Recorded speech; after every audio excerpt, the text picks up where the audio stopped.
Our next comedian up tonight is Chris Blom. Chris, you can sit down. I have a story first.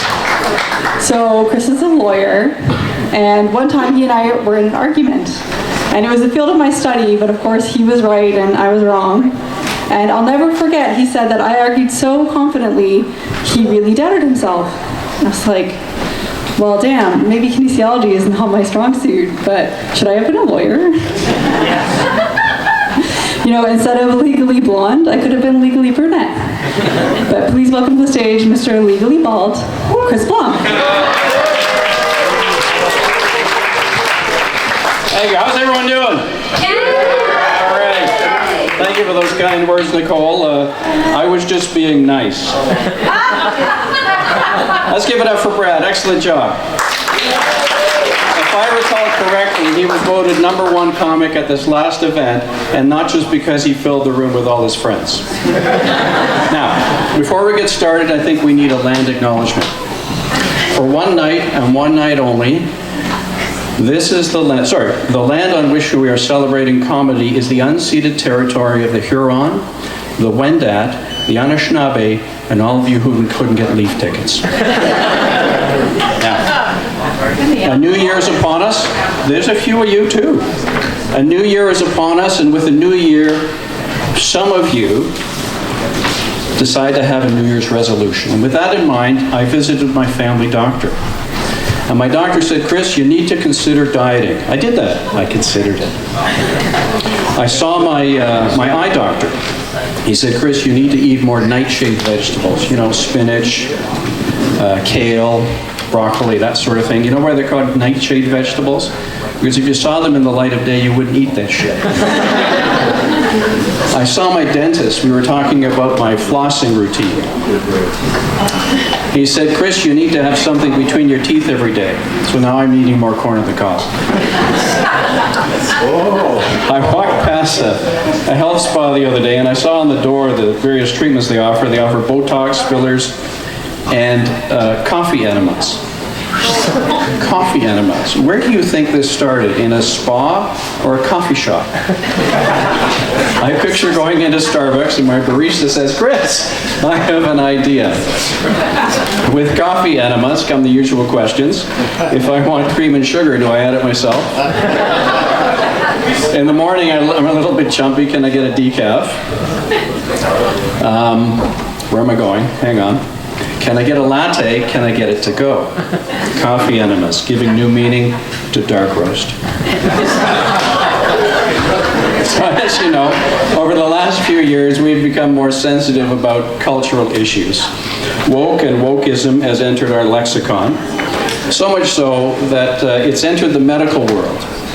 Our daughter is an OBGYN at Kingston General Hospital, and we've learned that she can't call someone who's having a baby a mother. She has to call them a birthing person. I can't imagine for a moment what they call someone who has runaway diarrhea. Now at work, I have to do learning modules for CLE. I have to get a certain number of credits every year, and I did a module recently on cultural sensitivity. And I learned that in some cultures, they treat animals as currency.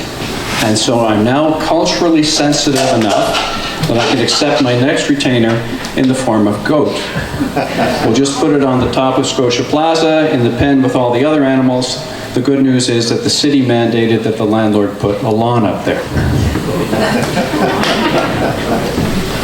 Now, there's one group that should really be up in arms, and that's Siamese twins. It's been going on too long. They've suffered this stigma for decades. When a fire person goes to a building, the first thing they look for is the Siamese connection. This has to stop. They're not Siamese twins. They're Thai twins. My mother turned 93 last month. We have no idea how she got there. She's never done any exercise. She's never dieted. I tell my family doctor it's genetics. But she's become a bit picky in her old age. So if you buy her a present, the next day you get a phone call. Did you keep the receipt? She just wants money. So we started to give her cards with money. I get a call the next day, it's too much. It's not the wrong size, it's not the wrong color, it's too much. We get a check in the mail. I put the check with all the other gifts I have to return. If you take her shopping, she picks the clothing, she picks the size, the color. The next day you get a call. I want to take it back. This is her way of torturing us. It's become so bad that some members of our family refuse to take her shopping, and I understand that. So a while ago, I set aside a Friday for my mother. I'm going to take you out shopping. The first thing I say is, let's go for lunch. I'll take you anywhere you want. Where would you like to go? Tim Hortons. I think we can fit that in the budget. So we go to the shoe store. We get her a pair of shoes. She tries on the shoes, and the sales clerk says, would you like to wear the shoes home, and I'll put your old shoes in a box. Oh, yes, I'll do that. But remember, if you wear the shoes home, you can't bring them back. Oh, no problem. So the next day, my wife and I are waiting for the phone call. The phone doesn't ring. Next day, nothing. And then 3-4 days later, I get a card in the mail. It's one of those little thank you cards. And my mother says, you're such a wonderful son for taking me for lunch and for shopping. The shoes make me look like an elephant. I want to take them back.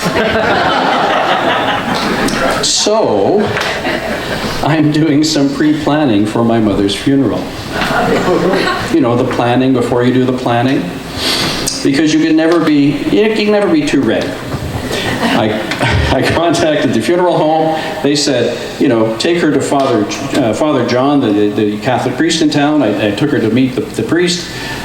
She selected the hymns and the prayers, and she was very happy with this. One of the things I had to select was an urn. She wants to be cremated. And the urn catalog was enormous. There were about 80 different choices. So I hung it up on the wall and I threw a dart. And I didn't hit the Cadillac, I didn't hit the VW, I hit the Chevy, a nice model. So I can picture years from now, God willing, we're at the celebration of life, and we're all talking about what a wonderful life my mother had. She didn't, she had to live with my father. And the urn is on a table off to the side, surrounded by flowers. Then we hear a little noise. We gather around the urn, and I lift the lid off, and we hear, take it back.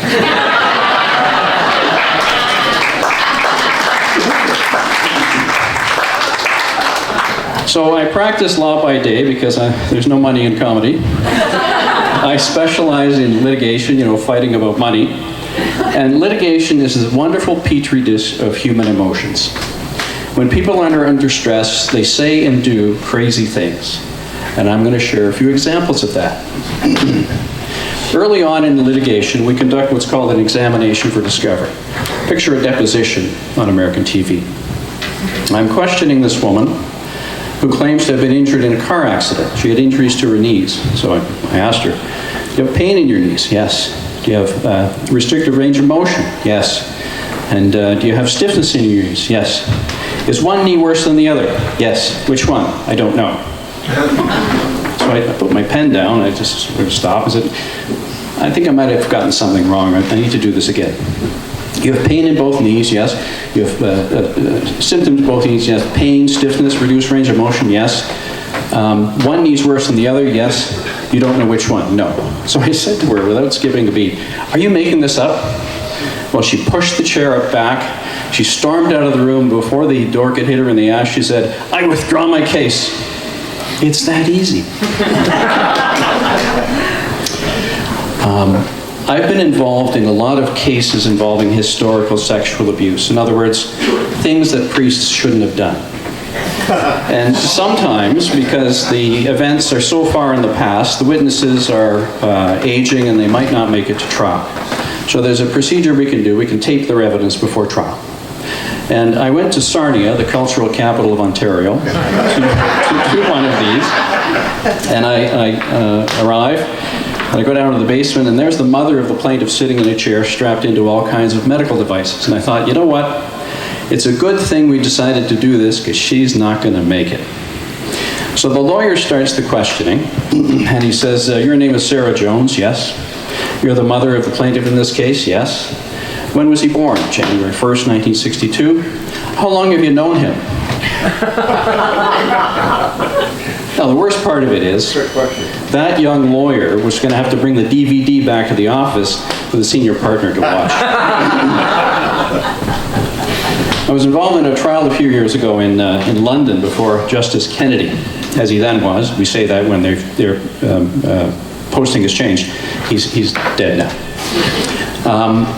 And it was a jury case. And when you have a jury trial, if it's a car accident case, the jury starts with a healthy dose of skepticism. That's always helpful for the defense. In a sexual abuse trial, as soon as you say sexual abuse, the jury's looking around saying, who do we blame? Oh, Mr. Blom, welcome. So there's a lot of tension in the air. And the bishop is testifying, and we're asking him about the priest who committed the offenses.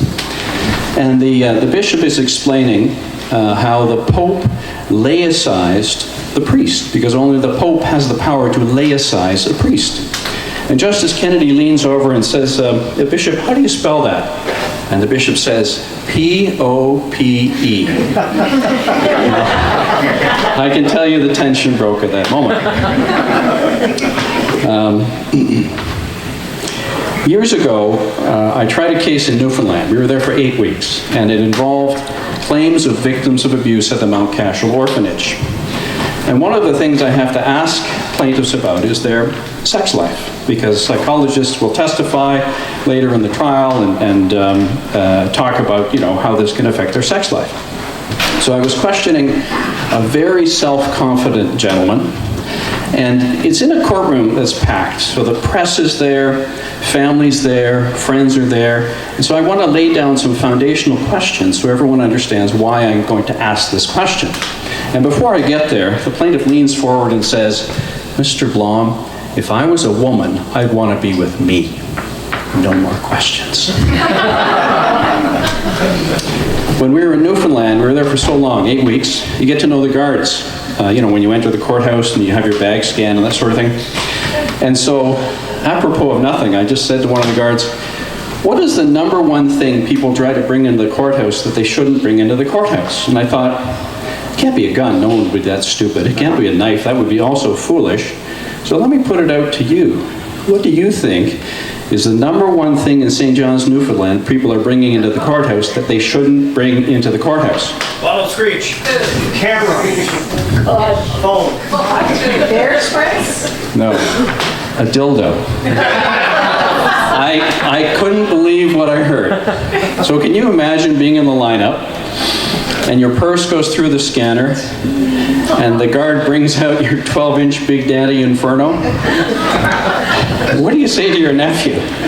Well, Skippy, your uncle's preliminary hearing is today. These things are pretty boring. And around 2 o'clock in the afternoon, I'm going to have an itch I need to scratch. So, you know why they don't allow dildos in the courthouse? Because they're weapons of mass eruption. So when we were in Newfoundland, I went to the grocery store, and I was walking past the chocolate bars and gum and so on, and I saw they had little packs of Smarties for sale for $1. And below it, they had double packs of the same size for $2.20. And I thought, I'm not the sharpest tack in the box, but if you want to sell by volume, you should reduce the price. So that brings me to my next segment. Newfoundlanders can sometimes be upset about the way they perceive we think of them in the rest of Canada. And so they held a conference at the Delta Hotel. They packed the conference room with 600 people, and they brought little Jimmy up to answer some questions. I thought we would recreate that. So when Jimmy answers a question incorrectly, I want all of you to say, give him another chance. Okay? Let's practice this. 1, 2, 3. Give him another chance. Well done. Well done. Okay, Jimmy, here's your first question. What's 7 plus 7? 15. Give him another chance. Jimmy, your next question. What's 6 plus 6? 13. Give him another chance. Okay, Jimmy, this is your last question. What's 4 plus 4? 8. Give him another chance. Thank you.